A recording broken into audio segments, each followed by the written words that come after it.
वन्दे गुरुपदद्वन्द्वं भक्तवृन्दसमन्वितं श्रीचैतन्यप्रभुं नित्यानन्दसहोदितं श्रीनन्दनन्दनं वन्दे राधिकाचरणोदयम् गोपीजनसमायुक्तं बृन्दावनमनोहरम् वञ्चाकल्पतरुभ्यश्च कृपासिन्धुभ्येव च पतितानां पावनेभ्यो वैष्णवेभ्यो नमो नमः। नमो महावदन्याय कृष्णप्रेमप्रदायते कृष्णाय कृष्णचैतन्यनाम गौरतुषे नमः। हे कृष्ण करुणा सिंधु दीनबंधु जगतपते गोपेश गोपिकान्त राधाकान्त नमोस्तुते। तप्त कंचन गौरांगी राधे वृंदावनेश्वरी वृषभानुसुते देवी प्रणमामि हरिप्रिय। भज श्री कृष्ण चैतन्य प्रभु नित्यानंद श्री अद्वैत गदाधर श्रीवासादि गौर भक्तवृंद। हरे कृष्ण कृष्ण कृष्ण हरे हरे हरे राम राम राम हरे हरे। ओम नमो भगवते वासुदेवाय।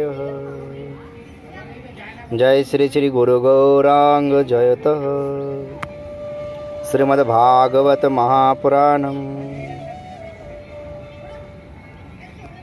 सर्वाग्रे अस्मदीय गुरुपाद पद्म वर्तमान पृथ्वीव्यापी श्री श्री गोपीनाथ गौड़ी मठ प्रतिष्ठान का आचार्य पाद ओम विष्णुपाद अष्टोत्तर शत श्री शिल भक्ति विबुध बधन गोस्वामी महाराज जी का वैरातुल चरण में साष्टांग प्रणति ज्ञापन करता हूँ। तत्पर अस्मदीय परम गुरुपाद पद्म नित्यलीला प्रविष्टम विष्णुपाद अष्टोत्तर शत श्री शिल भक्ति प्रमोद पुरी गोस्वामी ठाकुर जी का वैरातुल चरण में साष्टांग प्रणति ज्ञापन करता हूँ। तत्पर हुई कृपा प्रार्थना करता हूँ। तत्पर सपरिकर सपार्षदरत नित्यलीला प्रविष्ट जगतगुरु शिल प्रभुपाद भक्ति सिद्धांत सरस्वती गोस्वामी ठाकुर जी का वैरातुल चरण में साष्टांग प्रणति ज्ञापन करता हूँ। तत्पर हुई की कृपा प्रार्थना करता हूँ। शिल प्रभुपाद नित्य काल जय जगत हो। तत्पर सारे भक्तों बिंदु का वैरातुल चरण में प्रणति ज्ञापन करता हूँ। आप लोग कृपा करें, हमका आशीर्वाद करें। श्रीमद् भागवत महापुराण कथा आप लोगों का ही कृपा से बोलने के लिए कोशिश कर रहा हूँ। एकदा तुमनाय प्रातर्हुत हुतज्ञाय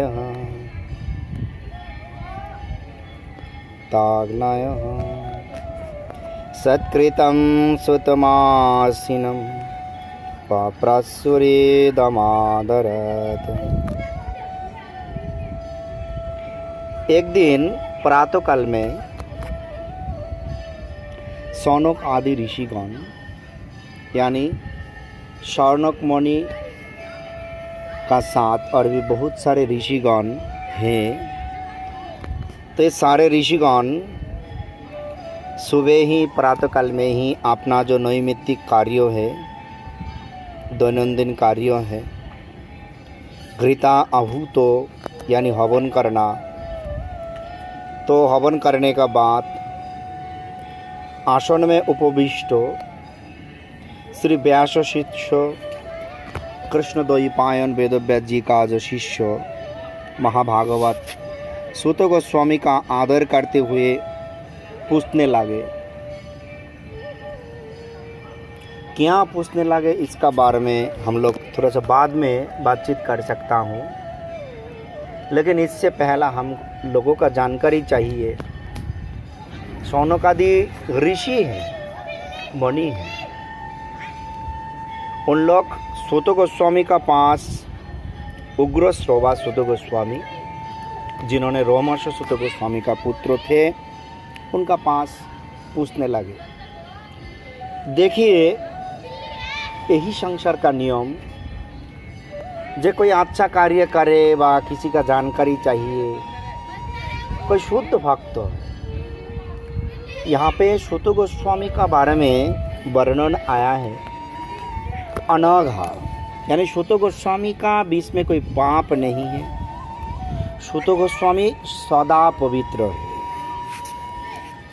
तो किसी का पास जिंदगी का ऐसा असली सत्य का बारे में, कोई गोपन चीज़, कोई रहस्य का बारे में पूछना है, तो जैसे श्रीमद् भागवत कथा, अमर कथा, ये भागवत कथा ही मनुष्य का जिंदगी है। भागवत ही साक्षात जिंदगी है संतों का, जिसमें नवविधा भक्ति का, यानी भक्ति का 9 प्रकार का जो अंग है, श्रवण, कीर्तन, अर्चन, दासन, चखन, आत्मनिवेदन, स्मरण, पाद सेवन इत्यादि, इसका पालन करना ही श्रीमद् भागवत महापुराण एक संतों के लिए, एक साधक के लिए। फिर एक साधक ये नवविधा भक्ति का पालन करने का बाद जब इसमें सिद्ध हो जाएगा, तब भगवान का साक्षात प्रेम का मार्ग में उपवेश करने का योग्य बन जाएगा। तो प्रेम का ग्रंथ कौन सा है? श्री श्री चैतन्य चरितामृत कथा। तो जो भी है, तो यहाँ पे पूछा, तो क्या पूछा, चलिए आगे जाके हम लोग देखता हूँ। त्वया खलु पुराणानि ऋषाय ऊचुः, त्वया खलु पुराणानि सेतिहासानि चानघः, आख्यातान्यप्यधीतानि धर्मशास्त्राणि वर्णितो। तो मैंने पहला ही बताया। तो ऋषि लोग ने बोलने लगे, हे सूत गोस्वामी, आप अनघ है। अनघ मतलब आप निष्पाप है, आप सदा पवित्र है, आप महाभागवत है, आप साक्षात भागवत का स्वरूप है। भागवत के 2 स्वरूप होता है, एक भगवान, एक भक्त। भक्त भागवत, भगवान भागवत। तो क्या है, आप महाभारत आदि जो अष्टादश पुराण हैं और भी जितने भी धर्मशास्त्र है, आपका गुरुजी का पास से वो सारे ही अध्ययन कर चुका है। आप निष्पाप भी हैं। तो यहाँ पे बहुत ही एक गुरुत्वपूर्ण तथ्य यहाँ है कि जो सारे शास्त्रों का ज्ञान, यानी उसी का पास ही भगवान का कथा सुनना चाहिए। जिन्होंने अच्छा तरीका से हमको शास्त्रों का माफिक किसी भी चीज़ समझा सकता है, वो अपना मन मर्जी जैसा समझाएगा तो उसी से काम नहीं चलेगा। तो इसलिए बताएं यहाँ पे, हे सूत गोस्वामी, आप एक तो पाप निष्पाप हैं, दूसरी आप महाभारत आदि जितना प्रकार अष्टादश पुराण है, जितना भी धर्मशास्त्र है, सब आपके गुरुजी का पास से सुना है, अध्ययन भी किया है। तो इसीलिए तो सिर्फ अध्ययन भी नहीं किया, उसका व्याख्या भी किया।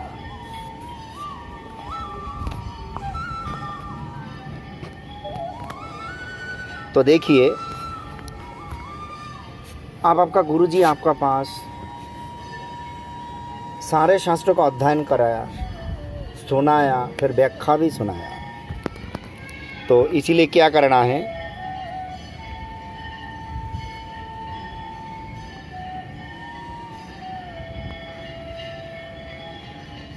और भी भगवान वेदव्यास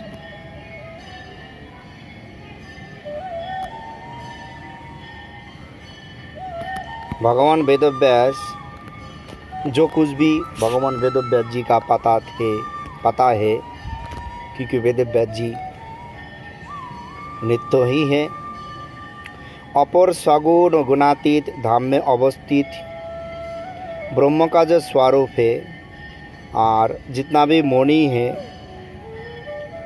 उन लोगों का कृपा से उन्होंने पुराणादि शास्त्रों भी लिखा, तो प्रीतिशील शिष्यों का निकट उन्होंने इसका रहस्य भी व्यक्त किया।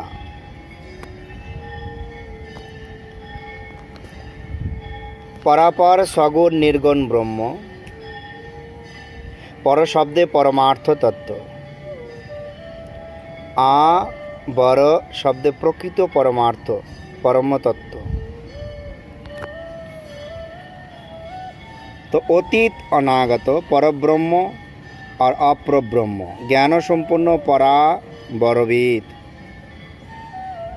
तो इस रूप से कृष्णद्वैपायन वेदव्यास जी ने जितना भी ग्रंथ है उनका सारे ही रहस्य आपका पास व्यक्त किया। तो इस रूप से पूछने लगे सूत गोस्वामी के पास, फिर और भी पूछे, आप ज्ञानियों का बीच में उत्तम है। कौन? सूत गोस्वामी। आप जो शास्त्रों आपका गुरुजी का मुख से सुना है वो मानव कल्याण के लिए, जो मानव कल्याण का जनक यानी पिता बोल के निर्धारित किया गया है, स्थिर किया गया है, जो मानव कल्याण के लिए मंगलजनक स्थिर किया गया है, तो उसी शास्त्र आप कृपया हम लोगों का भी सुनाए। तो देखिए, बहुत ही महत्वपूर्ण कथा है। सूत गोस्वामी का पास बताया क्या, जो मानव कल्याण के लिए और जो मानव जाति का जनक का रूप से और मानव जाति का मंगल का रूप से जो आपका गुरुजी का पास से सुना है, आप वही हम लोगों का बताइए।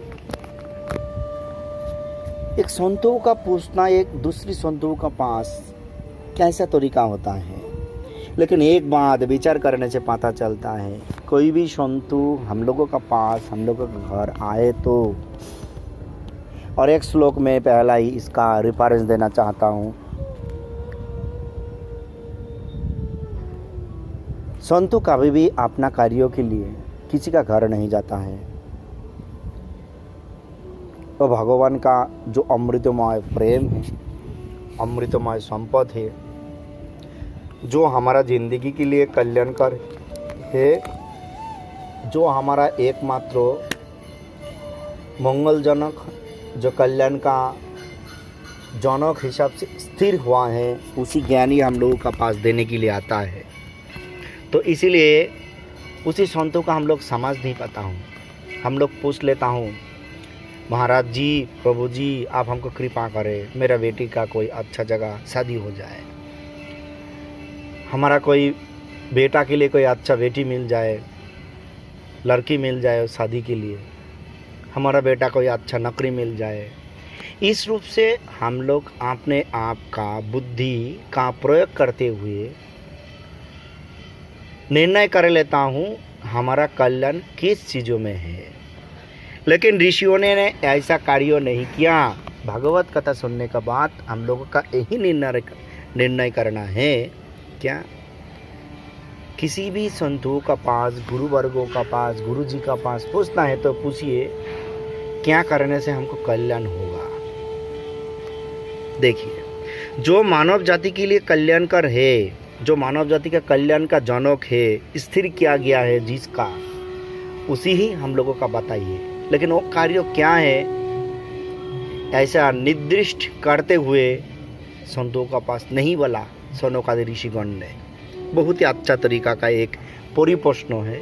लेकिन जिन लोगों ने एक उद्देश्य पीछे जोड़ते हुए गुरुवर्गों का पास, वैष्णवों का पास, संतों का पास आशीर्वाद मांगता है, वो तो पूर्ण हो जाता है। लेकिन आपने आपका साथी संतों बोलने से ही वो पूर्ण हो जाएगा, लेकिन वो आपने का साथ अपना का ही धोखा देना जैसा हो जाता है, आत्मवंचना। क्योंकि जो कुछ भी देगा भक्ति तो नहीं मांगता है, और भक्ति मांगने वाला का प्रश्न भी ऐसा ही होता है, क्या करने से हम लोगों का कल्याण होगा। तो बहुत ही एक तात्पर्यपूर्ण है, हम लोगों का सोच लेना चाहिए।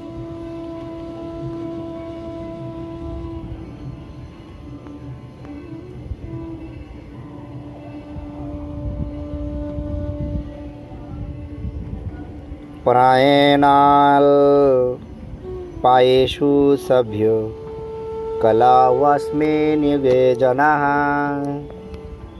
मंदाः सुमन्दमताः मंदभाग्या उपधृताः।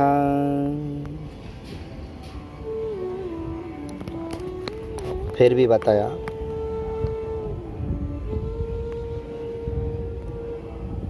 हे साधु, इस कलयुग में अधिकांश मनुष्य ही अल्पायु है।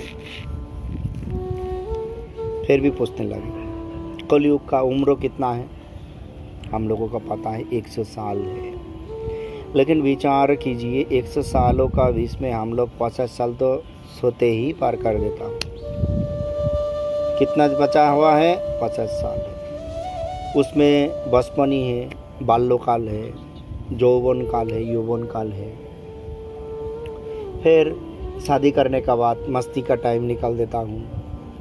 फिर जब बूढ़ा हो जाता हूँ तब हर हम लोगों का घुटने में दर्द है, बहुत सारे परेशानी है, ताकत नहीं रहता है। इस रूप से हम लोग इस दुर्लभ मनुष्य जन्म क्या कर रहा हूँ? नष्ट कर रहा हूँ। एकमात्र भगवान का भजन करना है तो इस मनुष्य शरीर द्वारा ही संभव है। भगवान इतना अच्छा शरीर हम लोगों का दिया, लेकिन ये शरीर सड़ने का बाद आगे जाके हम लोग कौन सा शरीर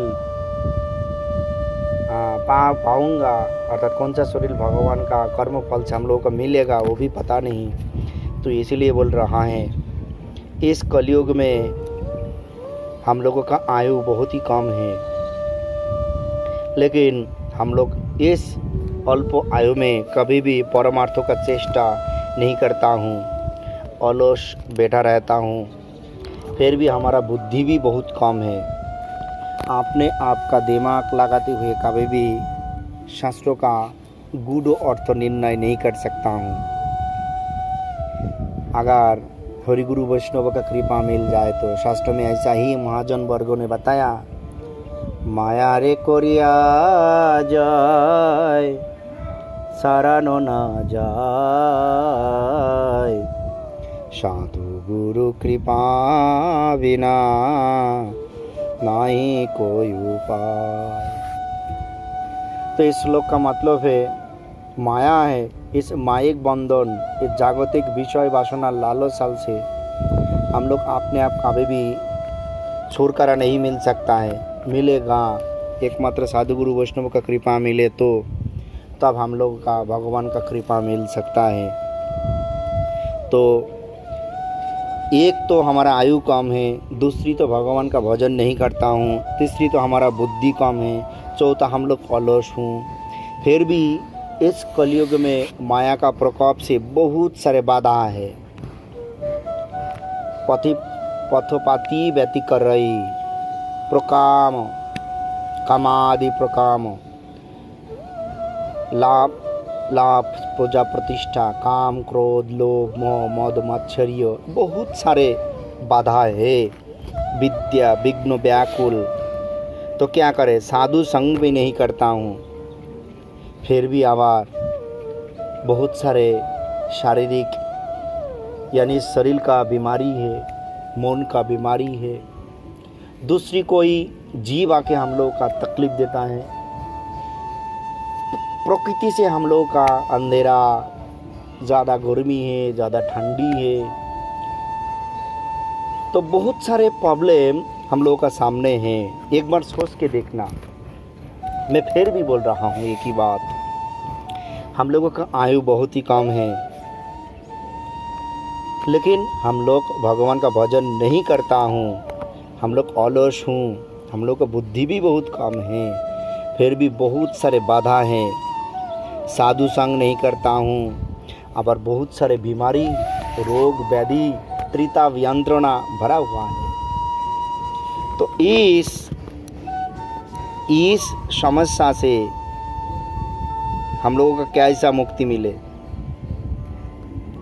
किस कार्य करने से हम लोग का कल्याण होगा। तो देखिए, अल्पायु बहुशास्त्र अध्ययन का पक्ष में संकीर्ण आयु है। इस अल्प आयु में शास्त्रों भी कैसे अध्ययन कर सके, लेकिन एकमात्र उपाय साधु संग करना। तो देखिए, सौनकादि ऋषिगण ने शास्त्र अध्ययन छोड़कर इसलिए सूत गोस्वामी का पास जाके बोलने लगे, आप हम लोगों का एकमात्र वही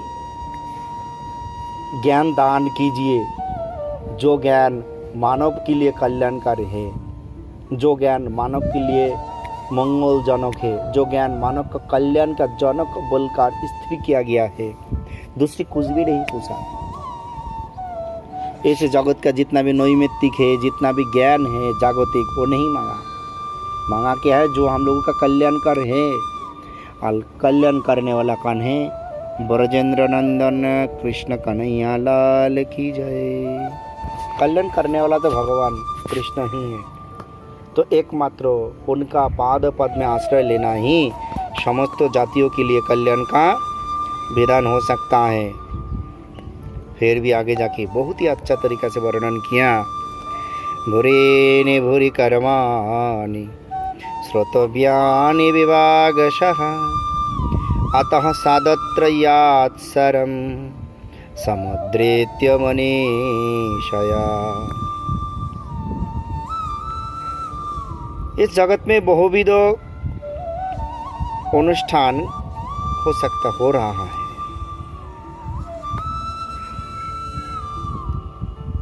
तो सुनने वाला, बोलने वाला, करने वाला बहुत सारे कार्यों है। अतएव विद्वान लोग क्या करता है? विद्वान लोग जो श्रेय है, जो उत्तम है, जो करने से हम लोगों का लिए कल्याणी होगा, उसी कार्य ही करता है। सर्वोत्कृष्ट बोलकर जो स्थिर किया गया है, सर्वोत्कृष्ट, दूसरी कुछ भी नहीं करता है। तो देखिए, तीक्ष्ण बुद्धि प्रभाव से विविध शास्त्रों से सार वाक्य संग्रह करते हुए जो हम लोगों के लिए कल्याण होगा, आप कृपया उसी का ही हम लोगों का बस वर्णन करें। क्योंकि आज श्रीमद् भागवत महापुराण का कथा में मैंने जो चीज़ों का बारे में बोल रहा हूँ, आज कलयुग का प्रभाव से हम लोगों का पूछने का तरीका पता नहीं किस रूप से एक संतों का पास, यानी इस मनुष्य जिंदगी का इस दुख का घर से नित्य काल के लिए हमेशा के लिए हम लोगों का जो नित्य घर, आनंदों का घर, जो हमारा नित्य पिता भगवान कृष्ण, उनका चरण में आश्रय लेने का जो पद्धति है, तो उसी का बारे में ही हम लोगों का जानकारी चाहिए। लेकिन हम लोग का पूछने का तरीका पता नहीं। हम लोग बहुत सारे जागतिक विषय वस्तु मांग लेता हूँ। तो शौनकादि ऋषिगण ने किस रूप से सूत गोस्वामी का पाठ दन्यता का श्रीमद् भगवद गीता में कहता है, तद्विद्धि प्रणिपातेन परिपोषणेन सेवया उपदेक्ष्यन्ति ते ज्ञानिनां तत्त्वदर्शिनां। तो देखिए,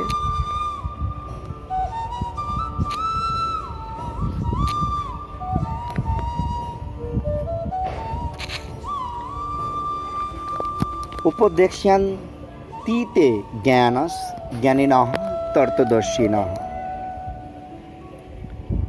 तो ज्ञानी लोग क्या करता है, दैन्यता का सहित, दीनता का सहित एक विनम्र प्रश्न लेकर, सेवा भाव लेकर, अपने का कल्याण का भाव लेकर संतों का पास जाके ऐसा प्रश्न पूछता रहता है। तो हमारा भी भाव ऐसा ही होना चाहिए।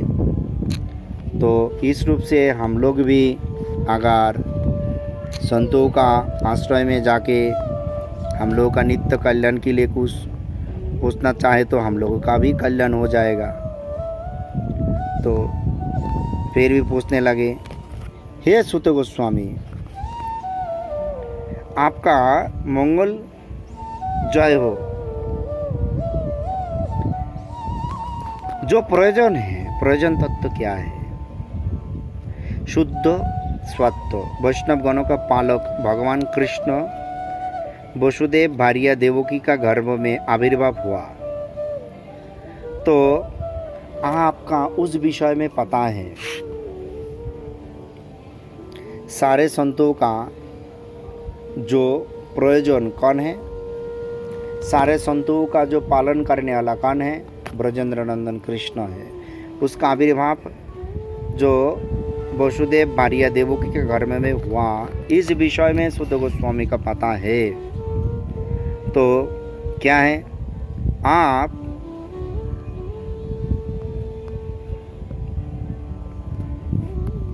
उसका आविर्भाव का जो सारे वृत्तांत है, उसका आविर्भाव होने का क्या कारण है, उन्होंने आविर्भाव होकर क्या क्या जीवों के लिए किया, तो इसके सारे वृत्तांत तो कृपया हम लोगों का पास आप वर्णन करें। तो इस रूप से पूछने लगे। तो आज कथा के यहाँ पे विश्राम देता हूँ। कल आगे जाके यहाँ से हम लोगों का कथा, भागवत कथा शुरू होगा, कोशिश करूँगा। तो हरे कृष्ण कृष्ण कृष्ण हरे हरे, हरे राम राम राम हरे हरे।